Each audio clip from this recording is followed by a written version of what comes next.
우리 오늘은 고린도전서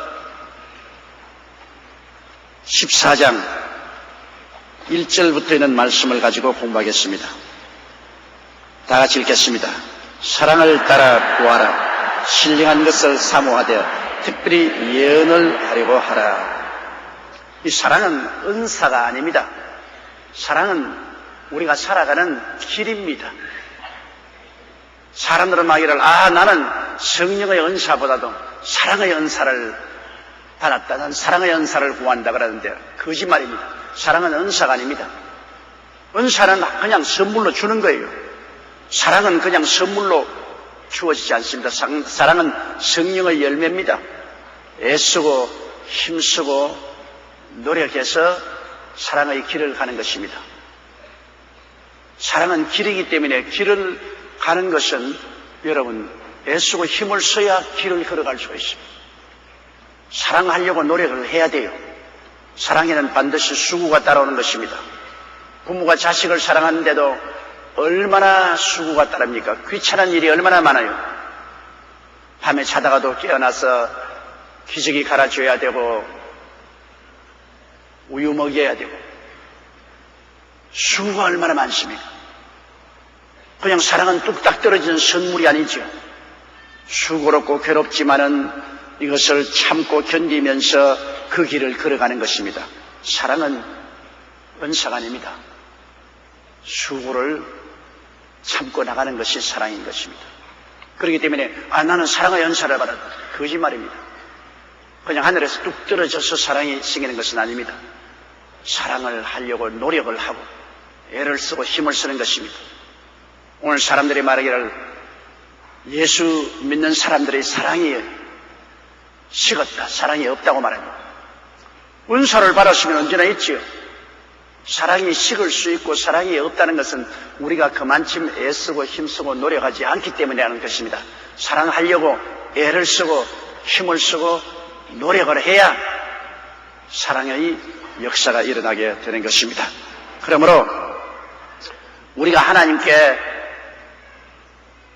기도할 때, 하나님이 특별한 은사를 구할 때 사랑을 할 수 있는 수단으로 구하라는 것입니다. 내가 더 많은 사람에게 사랑을 베풀 수 있는 수단으로 구하라는 것입니다. 사랑 없이 그냥 날 쇼하기 위해서, 다른 사람에게 나타나기 위해서 하는 그런 것 하지 말고 믿음의 은사를 구하면 사랑을 실천하기 위해서 믿음을 주시옵소서. 예언의 은사는 사람들에게 사랑을 실천하고 도와주기 위해서 예언의 은사를 주시옵소서. 신유의 은사는 많은 사람에게 병 고치는 사랑을 베풀기 위해서 내게 신유의 은사를 주옵소서. 그 사랑을 행하기 위한 수단으로서 은사를 구해야지, 은사 그 자체를 구하다가는 탐욕되고 교만하고 오만하게 될 수가 있어요. 사랑을 하기 위해서 은사를 구하라. 사랑을 하기 위해서. 은사 그 자체를 내가 탐이 나서 구했으면 안 되는 것입니다. 사랑을 하기 위해서 은사를 구하라. 이 세상 모든 일이 다 그런 것입니다. 결혼하는 것도 사랑을 하기 위해서 결혼해야지. 인간적인 욕정을 만족하기 위해서 결혼을 한다. 그렇지 않으면 시바지로 자식 얻기 위해서 결혼한다. 그건 큰 불행을 가져오는 것입니다. 자기 욕망의 대상이 이성으로서 결혼했다가 욕망이 없어지면 손털어 버릴 수 있는 거예요. 그건 아주 위험하죠. 그렇지만 자식을 얻기 위해서, 그럼 상대를 자식을 얻는 하나의 수단으로 삼는 것이니 이것은 비인격적이고 비인간적인 것입니다. 결혼도 사랑을 하기 위해서 결혼을 하고, 그리고 사랑하니까 같이 동거하게 되고 자식도 얻게 되고 가정도 이루게 됩니다. 사랑의 중심이 되는 거죠. 기업도 한 가지입니다, 여러분. 기업주가 노동자들하고 함께 사업을 하는데 서로 원수같이 대결한 마음을 가지고서 하면 안 되죠. 사랑. 기업주는 어찌한지 노동자에게 사랑을 베풀고, 저들이 잘 살 수 있도록 하기 위해서 사랑을 베푸는 수단으로 기업을 하고, 또 일하는 사람은 기업주의 꿈을 이루어 줄 수 있도록 열심을 다하고 헌신적으로 노력하는 사랑이 있어야 되는 것입니다. 모든 일에 사랑이 그 길이 되면 해답이 와요. 사랑을 저버리면 그 자리에 뭐가 오느냐? 탐욕이 들어와요. 탐욕이 들어오면 상대를 이용하려고 합니다. 도적질하고 깍지를 벗기고 상대의 희생을 시켜서 내 유익을 구하는 탐욕이 들어오게 되는 것입니다. 탐욕이 들어오게 되면 갈등이 들어오고 물고 찢고 싸우고 아주 처참한 일이 생겨요. 그러나 사랑이 들어오면 탐욕이 사라지기 때문에 언제나 희생하고 봉사하고 도와주는 이런 역사가 일어나게 돼요. 그렇기 때문에 사랑이 우리의 중심에 들어와 있느냐, 탐욕이 우리 중심에 들어와 있느냐, 우리의 행동 거지에 굉장한 영향력을 미치게 되는 것입니다. 그러므로 이 사랑을 따라 구하라. 신령한 것을 사모하되 특별히 예언을 하려고 하라. 우리가 예배에 신령한 은혜가 없으면 예배가 아주 메마른 예배가 됩니다. 밥상에는 여러분 반드시 국이 있어야 돼요. 맨밥만 먹으면 아주 목이 탁 메이지 않습니까? 밥 한 술 더 먹고 국 한 번 이렇게 한 숟갈 넣으면 입안에서 밥이 쉽게 넘어가잖아요. 신령한 은사는 국과 같습니다. 하나님 말씀이 밥이면 신령한 은사는 국과 같아요. 그래서 말씀도 먹고 신령한 은사도 마시고 그렇게 하면 예배가 살아나요. 그러나 밥만 먹으려면 입에 아주 모래알같이 돌기셔. 국만 마시려면 물만 훌쩍훌쩍 마시고 안 돼요. 옛날에 우리 집에 머슴을 데리고 있었는데 그 머슴이 항상 술을 너무 좋아해. 그래서 내가 왜 그렇게 술을 좋아하니까, 야, 이 사람아, 밥은 바빠서 못 먹겠고 떡은 떡부터 못 먹겠고 술은 술술 잘 넘어가니까 좋다. 그때 들은 이야기가 기억이 납니다. 그러나 술술 넘어가는 술만 먹으면 영양실조에 걸리고 알코올 중독에 걸리고 인간이 파멸당하고 말죠. 그러므로 우리 예배에는 사랑을 따라 구하되 신령한 것을 우리가 사모해야 됩니다. 신령한 것 중에 가장 중요한 것이 성령 충만 아닙니까? 성령 충만을 사모해야 돼요. 우리 예수 믿을 때 성령 충만하고 믿어야 우리의 신앙이 열기가 있고 향기가 나고 뜨거워요. 아무리 목사가 되어도 성령 충만하지 않으면 사꾼 목자가 돼요. 시간만 적당히 때우고 월급만 받으면 되지 뭘 내가 열렬하게 교회를 위해서 하겠냐.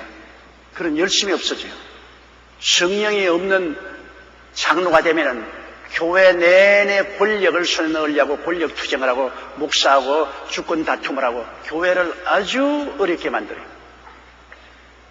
성령 없는 성도들이 되면은 형식적인 성도가 돼요. 그냥 교회 주일날로 왔다가 가고, 그리고 헌금 내라면은 1,000원짜리 차는다고 눈이 시뻘겋어 가방 뒤지고, 교회 헌신 봉사는 안 합니다. 왜? 성령이 없기 때문에. 마음이 뜨거워지는 것은 성령의 역사야 마음이 뜨거워지는 것입니다. 여러분, 요번 우리 축구에 우리 한국 국민들이 응원하는 거 보십시오. 대한민국 짝짝짝 짝짝짝 대한민국. 우리 다 같이 한번 해볼까요? 대한민국 대한민국.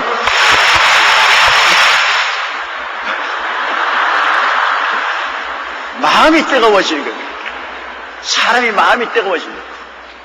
그러니까 모든 사람들이 길거리에 나와서 춤을 추고 해야 됩니다.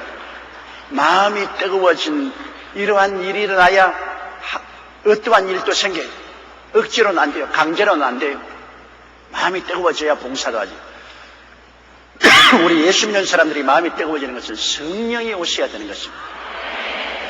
120문도가 성령 받기 전에는 모두 다 얼어붙어서 숨어 있었는데 오순절날 성령 받고 난 다음 마음이 뜨거워지니까 전부 문을 박차고 나가서 예수 그리스도는 주라고 외치고 죽음까지라도 삼가하잖아요. 마음이 뜨거워져요. 우리가 다 뜨거운 사람이 좋아요. 뜨거운, 마음이 뜨거운 남자가 좋고 마음이 뜨거운 여자가 좋아요. 냉정하고 얼음장 같은 사람 좋지 않아요. 화끈하게 인생을 살아가는 사람이 좋다고요. 그런데 뭐 화끈한 것은 마음대로 되나요? 빈 화로 갖다 놓고 아무리 화끈해져라 해도 안 되는 것입니다. 불을 담아야 화끈해지지요. 성령의 불이 와야 화끈해지는 것입니다.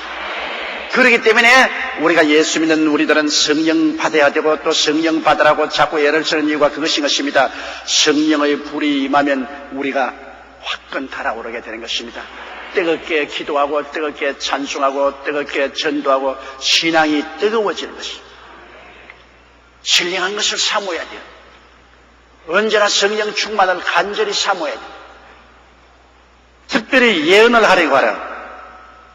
예언은 물론 미래에 대한 것을 말하는 것도 예언이지요. 구약시대 예언은 주로 미래에 대해서 이야기하는 것인데 오늘날 신약시대 예언은 미래에 대한 예언도 있지만 주로 우리를 위로하고 격려하고 훈계하는 하나님 말씀인 것입니다. 그럼 미래에 대한 예언보다는 현재 우리의 잘못을 하나님이 지적하시고 회개시켜 주시고 낙심한 사람에게 용기를 주시고 상처 입은 사람에게 위로를 주시고 절망한 사람에게 희망을 주는 그런 말씀의 은사가 예언입니다. 그렇기 때문에 오늘날의 예언은 주로 말씀 증거인 것입니다. 성령을 통해서 말씀 증거한다. 그래서 옛날에 선지자는 미래를 주로 예언했지만 오늘날 선지자는 주의 종들이 주로 선지자입니다. 강단에 서서 하나님 말씀을 가지고 위로하고 격려하고 희망을 주고 사람들을 바로잡아주는 이러한 예언, 굉장히 중요한 이 하나님의 말씀은 예언의 영인 성령이 오셔야 감화 감동을 주고 변화시킬 수 있으니까 언제나 여러분 우리 주의 종이나 새 리더들 하나님 성령이 오셔서 예언적인 능력으로 말씀을 가르치게 하여 주시옵소서. 설교할 때도 예언적인 능력으로 설교하게 하여 주시옵소서. 우리가 구역을 인도할 때도 예언적인 능력으로 구역을 인도하게 하여 그렇게 여러분들 왜 목이 자꾸 간질간질한지 모르겠어요. 어찌되게 하도 호함을 쳐가지고서 이게 목소리에 좀 염증이 생긴 것 같아요. 그러므로 우리가 모두 다 하나님의 예언의 영이 임하시게 해달라고 늘 기도해야 됩니다. 내가 전도하더라도 그냥 인간적 힘으로 전도해가는 감화 감동이 없어요. 예언적인 하나님의 능력이 임하여서 사람들에게만 저 사람 어떻게 내 사정을 알고 내 마음에 상처 입은 것을 어떻게 알고 위로하느냐, 슬픈 것을 어떻게 알고 나에게 희망을 주고 기쁨을 주려고 하느냐. 그건 예언적인 성령이 오셔서 하나님 말씀을 골라주는 것입니다. 창세기부터 계시록까지 이 방대한 하나님의 말씀 중에 내가 어떤 말씀을 가지고 사람들에게 전도해야 될지 모르지 않아요. 그러나 성령이 오시면 예언적인 능력으로 이 속에 있는 말씀을 추려서 사람들에게 줄 수가 있게 되는 것입니다. 그러므로 우리가 신령한 것을 사모하되 특별히 예언하려고 하는 것은 이 예언을 통해서 우리는 사람들을 살릴 수 있기 때문인 것입니다. 영혼이 잘되고 범사에 잘되며 강건하고 생명을 얻게 넘치게 얻게 하는 것은 말씀을 통하여 힘을 주시는 것입니다. 나는 어제도 어떤 시력가 한 사람 만났는데 그가 하는 말이 나는 목사님 은혜를 두고 잊을 수가 없습니다. 왜 그러냐? IMF 때 완전히 망하고 손 다 털어버리고 이제는 홈레스가 될 수밖에 없는데 교회에 와서 예배를 드릴 때 완전히 낙심하고 절망했는데 목사님 설교 말씀 가운데 위기는 기회가 된다. 언제나 우리 인생에 다가오는 가장 험악하고 어려운 위기는 예수님께 의지하면 그것이 위대한 기회가 된다. 그 말씀에 정신이 번쩍 들더라는 것입니다. 그래서 그 말씀을 부여잡고 기도원에 가서 금식하고 기도하고 아닌 게 아니라 위기가 기회가 되어서 모든 어려움을 극복하고 오늘날은 건실한 사업을 세울 수가 있었다는 간증을 하는 것을 들었습니다. 그러면 이와 같은 것은 바로 예언의 말씀인 것입니다. 그 사람 누군지 모르지만은 성령께서 강단을 통해서 예언의 말씀을 주셔서 용기와 힘을 얻게 해주신 것입니다. 요사이 인터넷 편지에 보면은 하나님 말씀을 인터넷으로 듣고 혹은 교회에서 방송하는 방송을 듣고 인생이 달라졌다는 그런 편지들을 주게 많이 합니다. 목사님, 내 인생이 완전히 달라졌습니다. 그런데 내 힘으로 인생을 다르게 만들 수 없습니다. 내 입에서 나오는 말씀, 예언의 말씀이 인생을 변화시킨 것입니다. 하나님이 저 입을 통해서 예언의 영으로 마음을 변화시켜서 인생이 달라진 것이죠. 저의 힘으로 어떻게 인생이 다르게 합니까? 내 인생도 내 마음대로 못하는데 내가 남의 인생을 어떻게 다르게 합니까? 하나님께서 다르게 해주시는 것입니다. 그러므로 사랑을 따라 구하라. 신령한 것을 사모하되 특별히 예언을 하려 구하라. 예언을 억지로 예언하면 안 돼요. 성령께서 오셔서 예언의 영으로 말씀을 가르치게 해야 돼요. 옛날에 우리 신학교 다닐 때 어떤 미국 교수님이 오는데 교수님이 좀 날이 넘었어. 우리 보고 가르치기를 누구든지 예언을 해라. 믿음으로 막 해라. 은사는 이미 주어진 것이니까 믿음으로 입을 열어 예언을 하라. 자꾸 그렇게 강조를 해요. 그런데 믿음으로 예언하려니까 예언도 안 나오는데 어떻게 예언을 해요? 그런데 조금 우리 후배 중에 한 사람 신학교 들어왔는데 모자라는 애가 있었어요. 교육이 좀 부족하고 모자라는 애가 있습니다. 걔가 특기를 하자면 내 사랑하는 자녀여, 내 사랑하는 자녀여, 내 말을 들어라. 그래서 우리가 무슨 말 하는지 가만히 있으면 한참 있더니 할 말이 없네. 그러면서 그때 우리가 그냥 굉장히 쇼크를 느꼈습니다. 믿음으로 입만 열고 나면 하나님이 예언을 주시니까 믿음으로 예언하라고 그 교수님이 가르치는데 얘가 일어나서 내 백성이여 내 백성이여 내게 귀를 기울여 들으라 결국 한 다음 할 말이 없다고 하니까 그 말은 정직한 말이에요. 할 말이 없지 뭐가 없어. 하나님이 안 주시는데 무슨 할 말이 있어요. 그렇게 믿음으로 무작정하고 하는 것이 아닙니다. 하나님께 예언의 영을 주셔서 마음속에 메시지를 허락해 달라고 기도해야 되는 것입니다. 마음속에 메시지가 있어야지요. 옛날 우리 한국말에 시장 갈 때 남이 다 시장 가니 걸음지게 지고 시장 따라간다고. 그러면 시장에서 팔아먹지 못해요. 시장에 갈 때 물건을 팔려면은 내용물이 있어야 될 게 아닙니까? 불이나 쌀이나 그렇지 않으면 닭이나 계란이나 내용을 가지고 가야 되죠. 내용 없이 가서 무슨 소용이 있습니까? 여러분, 우리가 하나님께 기도하는 것은 성령께서 우리 마음속에 말씀을 주셔야 우리가 말씀을 전하는 것입니다. 말씀을 주시지 않은데 우리가 입을 열어 말하면 사고를 치르게 되는 것입니다. 그러니까 이런 문제에 대해서 우리가 깊이 생각해야 돼요. 다음 2절요. 방언을 말하는 자는 사람에게 하지 아니하고 하나님께 하나니 이는 알아듣는 자가 없고 그 영으로 비밀을 말함이라. 자, 방언은 오순절 날이 오기 전까지는 방언이 없었습니다. 그러나 오순절 날 120문도가 성령을 받자 그들은 방언을 말하기 시작했습니다. 이것은 신약 시대에 하나님께서 그리스도를 믿을 때 성령이 충만히 임하시다는 증거로서 방언을 주신 것입니다. 구약 시대는 방언이 없었습니다. 그런데 이 방언은 하나님이 주시는 말로서 알아듣는 방언도 있고 알아듣지 못하는 방언도 있는데 주로 우리는 알아듣지 못하는 방언을 말합니다. 사람의 말과 천사의 말이라고 했는데 천사의 말처럼 우리가 알아듣지 못하는 것이 주로 우리 방언입니다. 특별한 때에 하나님께서는 우리는 모르지만은 상대방이 알아들을 수 있도록 상대방 말을 하게끔 하는 때가 있습니다. 그것은 지극히 희귀합니다. 일반적으로는 다 방언은 알아듣지 못하는 방언인 것입니다.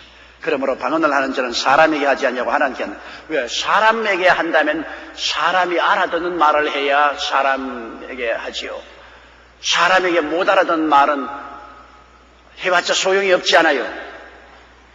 여러분, 외국 사람 붙잡고 한국말을 아무리 해봤자 못 알아듣지 않아요.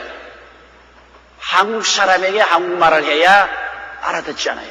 말이라는 것은 알아듣는 사람에게 말을 해야지, 못 알아듣는 사람에게 말해가는 그건 허공을 치는 소리에 불과한 것입니다. 그러므로 일반적인 방언은 우리 사람들이 못 알아듣습니다. 그런데 왜 하느냐? 그것은 사람에게 아니하고 하나님께 하는 방언인 것입니다.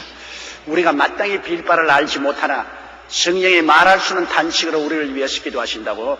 우리는 무엇을 기도할지 모릅니다. 너무 기뻐도 할 말이 없다고 하지 않습니까?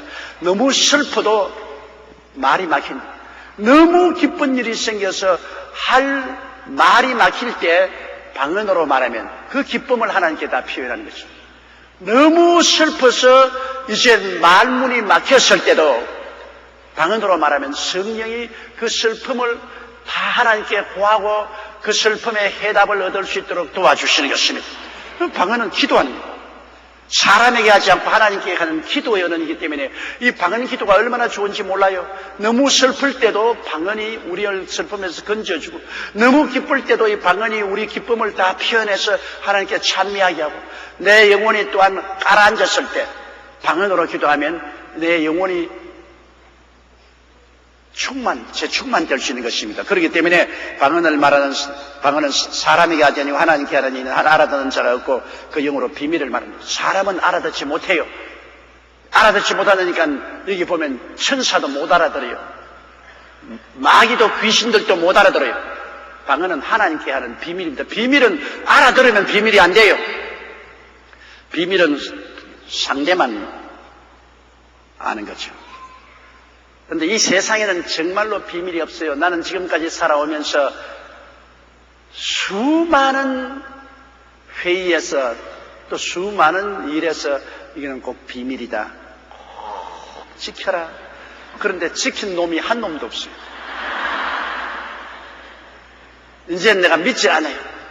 아무리 비밀로 지키라고 해도 그 비밀이 순식간에 새어나가는 것입니다.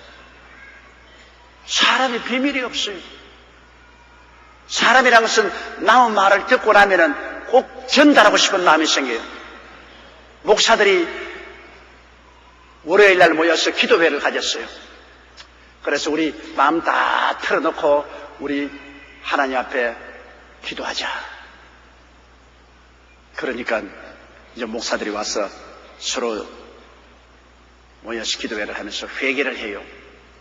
그 목사님 한 분이, 나는 자꾸 거짓말하는 죄가 있다. 나는 그래서 자꾸 우리 성도들에게 거짓말을 한다. 화장을 하고 거짓말을 한다. 이건 나는 회개하고 자복한다. 또 한 사람은 하는 말이, 나는 몰래 술을 먹는다. 그러니까 나는 술 먹는 죄가 있어서 이것 때문에 내가 늘 마음에 회개하고 그렇게 하는 얘기는. 세 번째 사람이 있다. 나는 고자질하는 죄가 있는데, 아유, 나 가야 되겠다. 난 이게 뭐, 왜 그래. 내 들었으니까 고자질 해야지. 내가 뭐 어찌할 도리가 없다. 나는 듣고 나면은 입을 가만히 있을 수가 없다. 그래가 뭐 이 사람이 뛰어가가지고서 비밀로 기도회를 가지겠다고 했는데 회개한 것을 가져가서 그 교회가 가지고서 너희 목사는 술 마신다. 너희 목사는 거짓말쟁이다. 목사님, 그 두 개의 목사님 다 목회 못하고 쫓겨났다 그래요. 그 고자질 잘하는 목사 때문에. 그 비밀이 어디 있습니까? 비밀이라는 것은 다 탄로가 나요. 그 비밀이 지켜지면은 많은 슬픔을 없앨 수가 있습니다.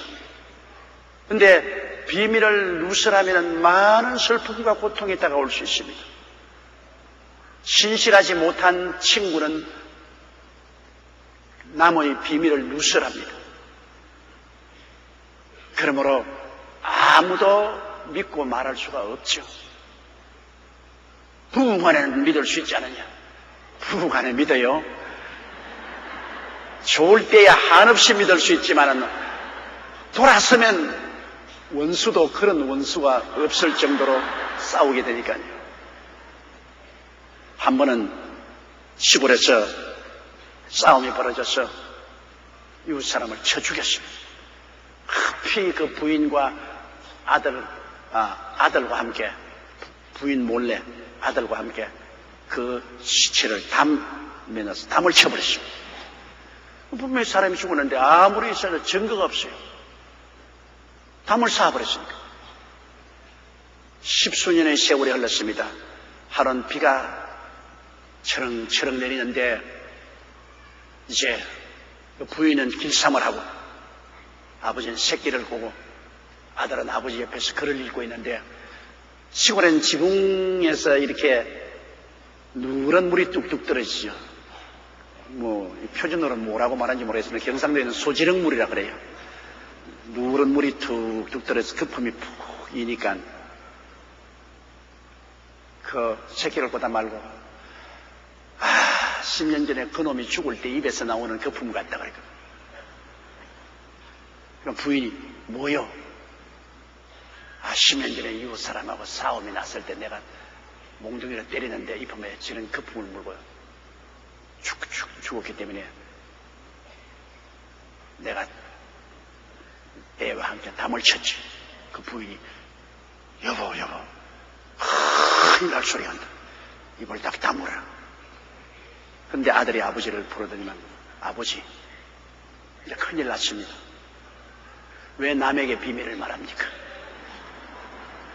남이라니 너희 어머니가 아버지하고 나하고는 비밀이 지켜져도 어머니하고는 안 지켜집니다. 어머니는 남입니다. 남. 언제 돌아설지 모르는데 나는 아버지를 배반하지 않아요. 아버지도 나를 배반하지 않아요. 부모 자식이니까. 그러나 어머니는 남이에요. 아는 게 아니라 얼마 있다가 싸움이 붙어가 치고받으니까 부인이 밖에 나가서 야 이놈아 너가 10년 전에 이웃 사람 죽여가지고서 담을 쳤지 않느냐고. 당장 그것이 경찰에 알려져서 담을 흘러보니까 담 속에 아니라 뼈가 들어있습니다. 잡혀갔어요. 남에게 이야기하지 마라 그 말인 것입니다. 참으로 이 세상 사람들 사이에는 비밀이 좀처럼 지켜지지 않으면 우리가 하나님에게는 비밀을 말하고 하나님 우리 비밀을 들어주십니다. 그런데 왜 아는 말로 비밀을 말하느냐? 아는 말로 하면 반드시 비밀이 누설되기 때문에 우리가 아는 말로 하나님께 비밀을 말하면 옆 사람도 듣고 마귀도 들을 수 있잖아요. 그러나 하나님은 하나님만 알아들을 수 있도록 성령으로 비밀을 말하게 한 것입니다. 성령으로 비밀을 말하게. 그러니까 이웃 사람도 못 알아듣고 마귀도 못 알아듣고 귀신도 못 알아듣고 하나님만 알아들으니 얼마나 좋습니까? 그러므로 우리도 스스로 모르는 사이에 우리 속에 있는 성령이 우리 영으로 더불어 우리의 모든 문제를 다 하나님께 비밀적으로 아뢰므로 하나님이 알아서 응답을 해주시게 되는 것입니다. 그리고 또 비밀을 말하자면 친해야 비밀을 말하지 친하지 않은 사람에게 어떻게 비밀을 말합니까? 아주 누구보다도 다정하고 친한 사람에게는 비밀을 말하지 않습니다. 우리가 하나님께 비밀을 말한다는 것은 하나님과 굉장히 가까워진다는 것입니다, 여러분. 그러므로 우리의 신앙생활에 냉담하게 되고 기도가 잘 나오지 않고 하나님이 멀리 계신 것이 느낄 때는 억지로라도 계속 방언으로 기도하면 그 안개 구름이 그치고 하나님이 내 안에, 내가 하나님 안에 있는 것을 느끼게 되는 것입니다. 왜? 하나님과 비밀을 말하자니까 가차워지죠. 비밀을 말하는데 가차워지지 아니할 수가 없어요.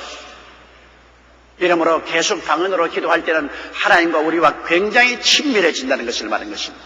여기서 보다시피 방언을 주신 것은 사람 들으라고 준 것이 아니요, 사람에게 의시되라고 준 것이 아니요, 하나님과 나와 기도의 언어로 주신 것입니다. 따라 말씀하세요. 방언은 하나님과 나 사이에 비밀로 말하는 기도이다. 그러므로 사람 듣는데 호함치고 할 이유가 없죠. 사람 앞에 나타내려고 할 필요가 없죠. 왜? 사람 보고 하는 거 아닌데 왜 사람에게 하느니까? 나는 하나님과 비밀로 이야기합니다. 근데 하나님과 나 사이에 비밀로 하는 것이기 때문에 내 혼자서 골방에 들어가서 하나님과 기도할 때 혹은 통성으로 기도할 때 사람들 개인이 듣도록 하는 것이 아니라 통성으로 기도할 때 함께 기도한 그때에 방언으로 기도하는 것이 온당한 것입니다.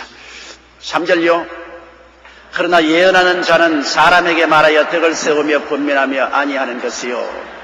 예언은 알아듣는 말로 하니까 비밀이 아니죠. 방언은 못 알아들으니까 비밀이지만 예언은 알아듣는 말을 하니까 비밀이 아니죠. 예언하는 자는 사람에게 말하여 덕을 세운다. 덕이라는 것은 믿음을 쌓아 올리는 것입니다. 믿음을 강하게 한다. 예언의 말씀을 들으면 믿음을 강하게 하는 것입니다.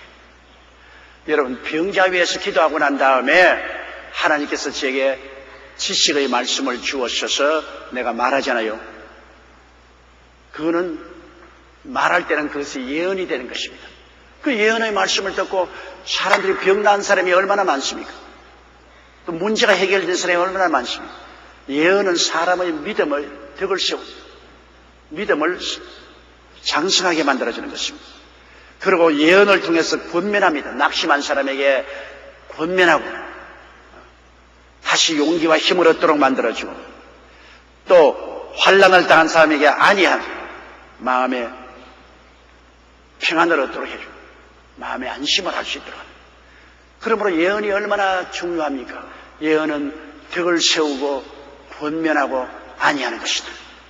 따라 말씀입니다. 예언은 덕을 세우고 권면하고 안위케 한다. 오늘날의 예언은 구약시대와 달라서 이와 같은 일을 하기 때문에 즉 설교가 예언인 것입니다. 설교가 예언이에요. 설교를 통해서 덕을 세우고 권면하고 안위하는 일을 합니다. 요사이는 감당해서 말씀하는 설교가 즉 예언인 것입니다. 미래를 꼭 예언해야 예언하는 것이 아닙니다. 요사이도 물론 미래를 예언하는 것이 있지만은 거의 드뭅니다. 주로 설교를 통해서 듣는 이로 하여금 덕을 세우고 권면하고 안위케 하는 것이 예언인 것입니다. 오늘날 예언의 은사 받았다고 해서 남 개인적으로 갖다가 안수하고 예언해 준다고 하는 점치는 귀신에게 잡힌 사람들이 많습니다. 많은 사람들이 산에서 혼자 탐욕으로 예언의 은사 달라고 사랑으로 구하지 않고 탐욕으로 자기 여시 되려고 예언의 은사 달라고 하다가 점치는 귀신에게 잡혀서 점치는 일을 하는 사람 가끔 있어요. 많지는 않지만 제가 오랜 목회 생활을 통해서 예언의 은사를 받았다고 날뛰는 사람 보면은 점치는 귀신에게 잡혀서 점을 치고 있어요.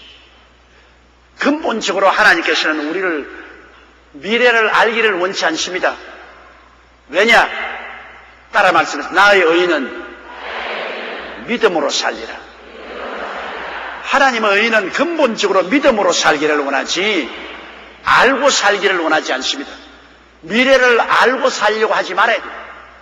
하나님이 특별히 원하신 그때 하나님 주권으로 우리에게 미래를 알려주시면 감사한 일이지 그 이외에는 우리는 눈 딱 감고 믿음으로 사는 것입니다. 나의 의인은 믿음으로 말미암아 살리라. 하나님 날 믿어라. 미래는 내 손에 있다. 내가 미래를 손에 잡고 있으니까 내가 어떻게 하든 내가 알아서 할 테니까 너는 나를 믿어라. 믿고 따라오너라. 믿고 따라오너라. 그러므로 우리의 신앙의 근본적인 자세는 믿음으로 살아야지 뭐 예언을 통해서 미래를 알고 살겠다고 자꾸 애를 쓰는 사탄에게 시험을 당해서 거짓 예언을 받게 될 때가 간혹 있습니다. 그러므로 우리는 살든지 죽든지 흥하든지 망하든지 싸든지 써야든지 좋으신 하나님을 믿는 것입니다. 주여 믿고 살다가 믿고 죽겠습니다. 살아도 믿고 죽어도 믿겠습니다. 주여 믿습니다. 이렇게 믿음으로 살 때 주님이 우리 알아서 미래를 정리해 주시는 것입니다. 4절요. 방언을 말하는 자는 자기의 덕을 세우고 예언한 자는 교회의 덕을 세우나니. 이 덕이라는 헬라어는 오이코 도메오라고 말하는데 오이코스란 말은 집이란 말이고 데모란 말은 벽돌을 쌓아 올리는 것. 그러므로 방언을 말하는 자는 자기의 신앙의 집을 점점 벽돌로 쌓아 올린다. 그럼 방언을 말하면 자기 신앙이 충만해져요. 예언을 하면 예언의 말씀을 듣고 교인들의 신앙이 자라는 것입니다. 그러면 역할이 다르죠. 방언은 개인적인 것이고 예언은 공중적인 것입니다. 그러므로 개인적으로 내가 신앙이 강해져야 다른 사람에게 신앙을 나누어 줄 수 있기 때문에 저는 하나님 말씀을 증거하러 나가기 전에 방언 기도를 많이 하고 방언 기도를 하려고 애를 많이 씁니다. 왜?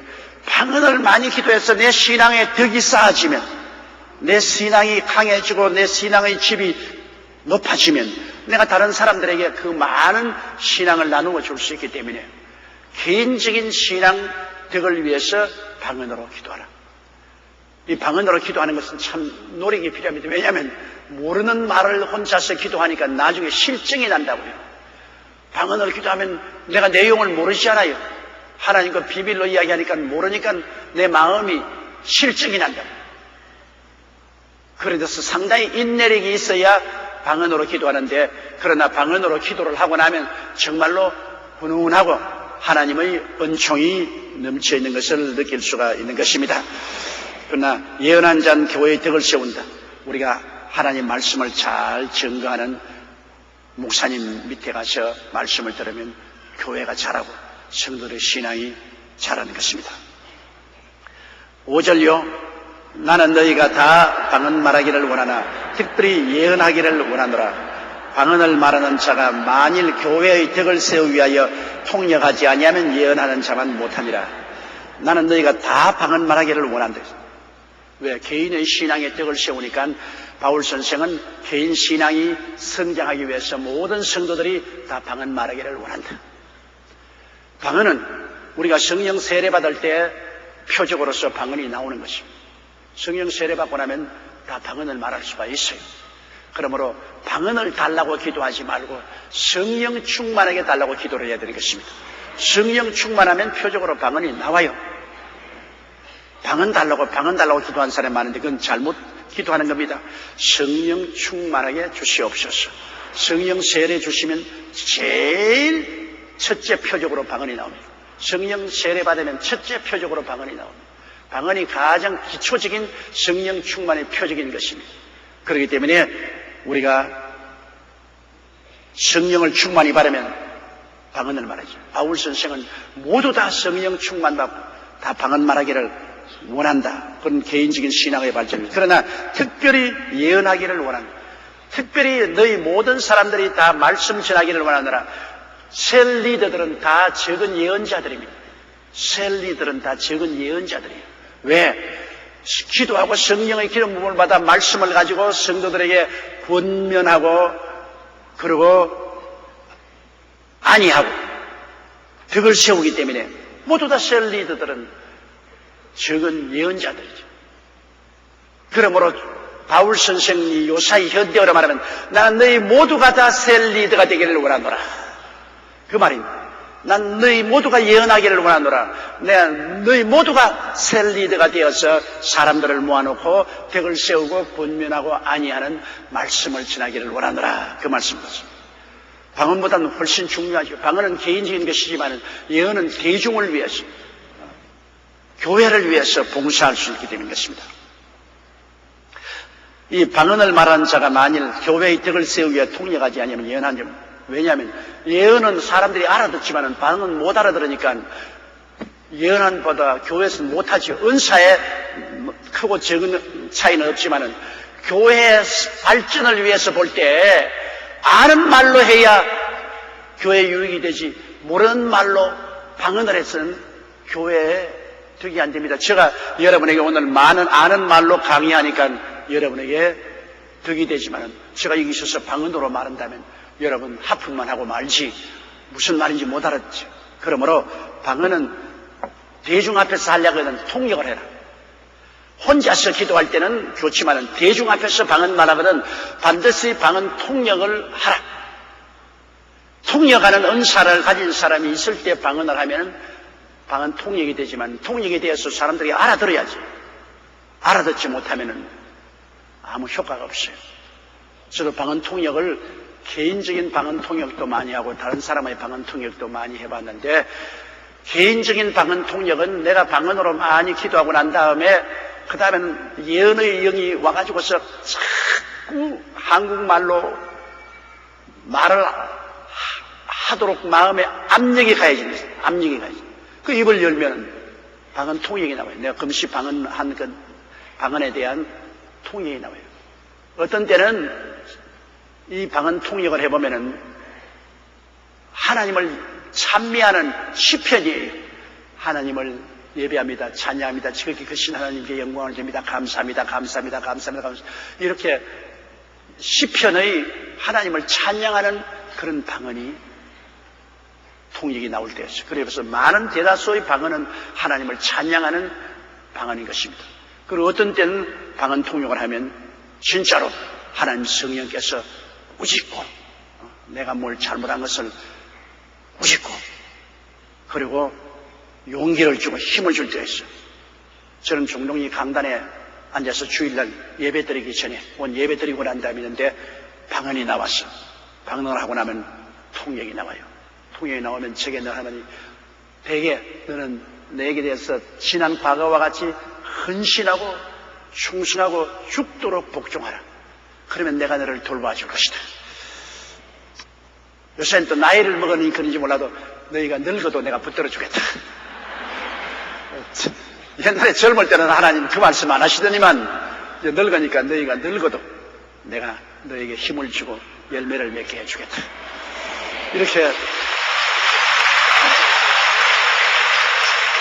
방언 통역이 그러므로 개인이 기도할 때도 이런 방언 통역의 은사가 있으면 상당히 위로가 되어요. 방언 플러스 통역은 예언과 한 가지입니다. 예언이 직접 나오면 좋죠. 근데 방언을 하고 방언 통역이 나오면 예언과 한 가지죠. 그리고 다른 사람이 방언을 말하는데 가만히 앉아 있으면 몇 가지로 방언 통역을 할 수 있어요. 다른 사람이 방언을 말하는데 내가 가만히 앉아서 옛날에 들어보니까 그 다른 사람 방언이 내게는 한국어로 들려요. 그 사람은 분명히 방언을 말했다고 하는데 내가 귀에 들리기는 한국말로 들려요. 그건 통역할 수 있죠. 저 사람 한국말로 하는데 내가 그거 못할 때가 있어요. 그것은 지극히 드문 일이지만 그런 일이 있어요. 그리고 그 다음에는 방언을 말하는데 그 마음속에 뜻이 알려져요. 저 사람은 이런 말을 하고 있다. 방언으로 막 이야기하고 있는데 저 사람은 이런 말을 하고 있다. 그 내용의 전반적인 내용을 아니까 내가 통역을 하죠. 또 어떤 때는 저 사람 방언을 말하는데 내가 아무것도 모르는데 자꾸 성령께서 너 일어나서 통역하라. 입을 열라. 내가 말씀을 줄게. 입을 열라. 내가 통역하라. 이런 압력이 올라오고 소문이 올라와요. 그건 굉장히 용기가 필요합니다.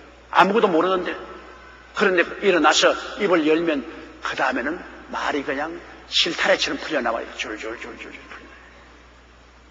그러므로 이 방언 통역이라는 것은 100% 하나님의 음성이라고 볼 수 없습니다. 왜냐하면 방언 통역은 이 불완전한 인간이 하기 때문에 하나님의 말씀이 사람의 생각이 섞여서 나오기도 하고 그리고 또 잘못하면 사탄의 시험이 될 수도 있어요.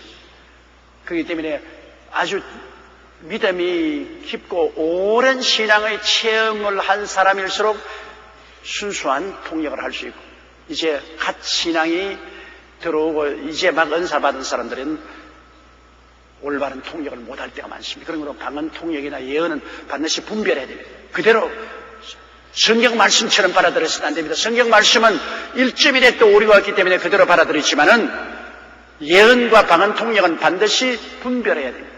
이것이 하나님 말씀에 부합한 것인가 하나님 말씀에 부합하지 않은가 우리가 분별을 해야 되는 것입니다.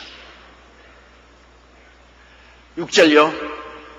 그런즉 형제들아 내가 너희에게 나아가서 방언을 말하고 계시나 지식이나 예언이나 가르치는 것이나 말하지 아니하면 너희에게 무엇 유익하리요? 이 말은 맞죠. 바울 선생이 말하기를 내가 고린도 교회 너희들에게 나가서 방언만 자꾸 말하고 하나님이 주신 계시나 성경 지식이나 하나님이 성령으로 주신 예언이나 그런 가르치는 것이나 말하지 않으면 아무 유익이 없죠. 강단에 와서 자꾸 방언만 말하는데요. 하나도 못 알아들으니까. 아주 고약하죠. 말은 알아들어야 됩니다. 제가 옛날에 영어가 굉장히 서툴 때 1964년도에 처음 미국을 갔습니다.